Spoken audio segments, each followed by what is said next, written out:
नमस्कार विद्यार्थियों, वंदे वाणी हिंदी साहित्य चैनल में आप सभी का स्वागत है।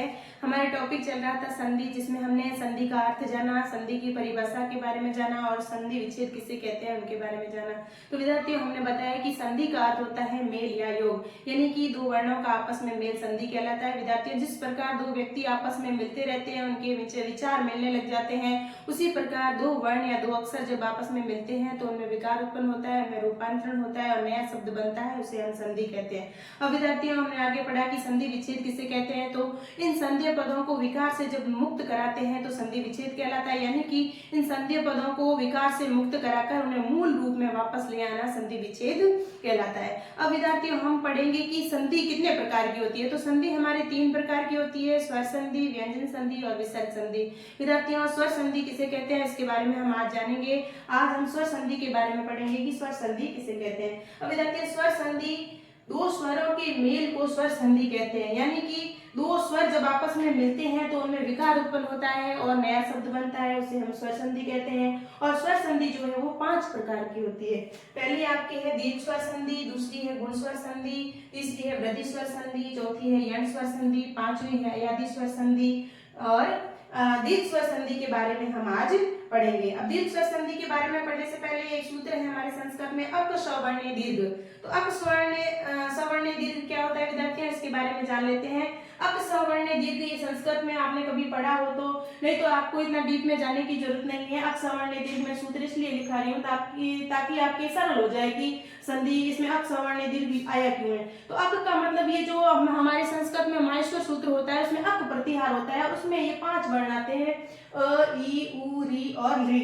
ये पांचों वर्ण अक सवर्ण कहलाते हैं और इन अक सवर्ण दीर्घ इनका जो है सवर्ण, जब सवर्ण के बाद में जब द्वितीय पद में भी वही आते हैं तब क्या हो जाता है, इनका दीर्घीकरण हो जाता है और दूसरे वाला जो स्वर होता है वो दीर्घ हो जाता है। अब देखो कैसे, जैसे कि ये अ है और अ के बाद में भले ही अ आए या आ आए तो भी क्या हो जाता है, उसका आ हो जाता है, यानी कि उसका दीर्घीकरण हो जाता है। अब ई प्लस ई या ई के बाद में छोटी ई आए चाहे बड़ी ई आए उसका भी बड़ी ई हो जाता है। उसी प्रकार ऊ के बाद में छोटा ऊ आए चाहे बड़ा ऊ आए उसका भी बड़ा ऊ ही हो जाता है और री के बाद में री आने पर री भी दीर्घ हो जाता है और री के बाद में री आने पर री हो जाता है। विद्यार्थियों, री का जो उदाहरण है आपको बहुत कम मिलेगा। री के स्थान पे आपको री मिल जाएगा लेकिन री का उदाहरण आपको नहीं मिलेगा। आपको इतना डीप में नहीं जाना है क्योंकि हमारे हिंदी के अंदर जो है री है नहीं, ये तो संस्कृत के लिए आपको मैंने सूत्र इसलिए बताया ताकि आपको इसके बारे में भी जानकारी हो। अब विद्यार्थियों, हम पढ़ते हैं दीर्घ स्वर संधि के बारे में। दीर्घ स्वर संधि, इसका सूत्र अक सवर्ण दीर्घ हमने पढ़ लिया।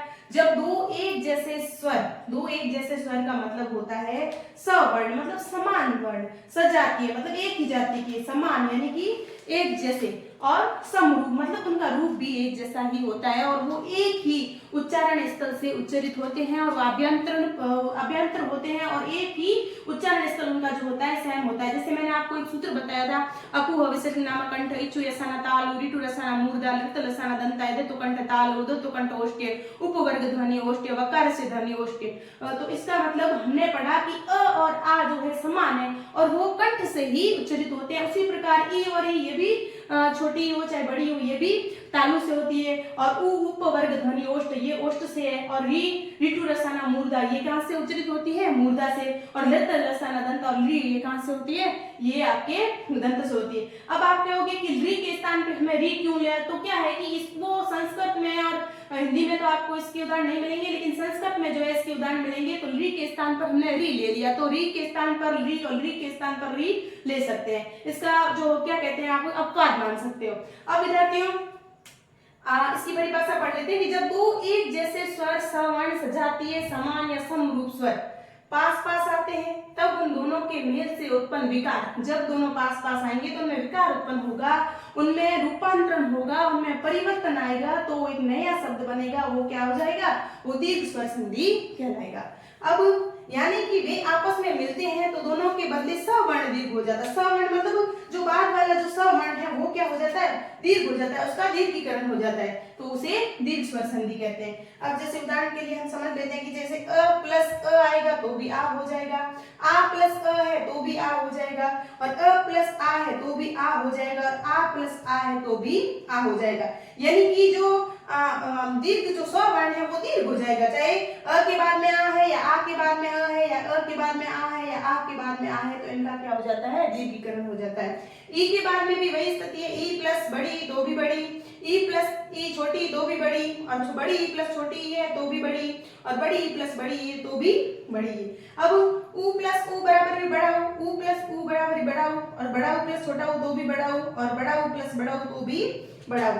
अब इधर तो इसका एक उदाहरण यहाँ पे हम देख लेते हैं कि ये अ प्लस अ वाला उदाहरण है, जैसे परम धन अर्थ।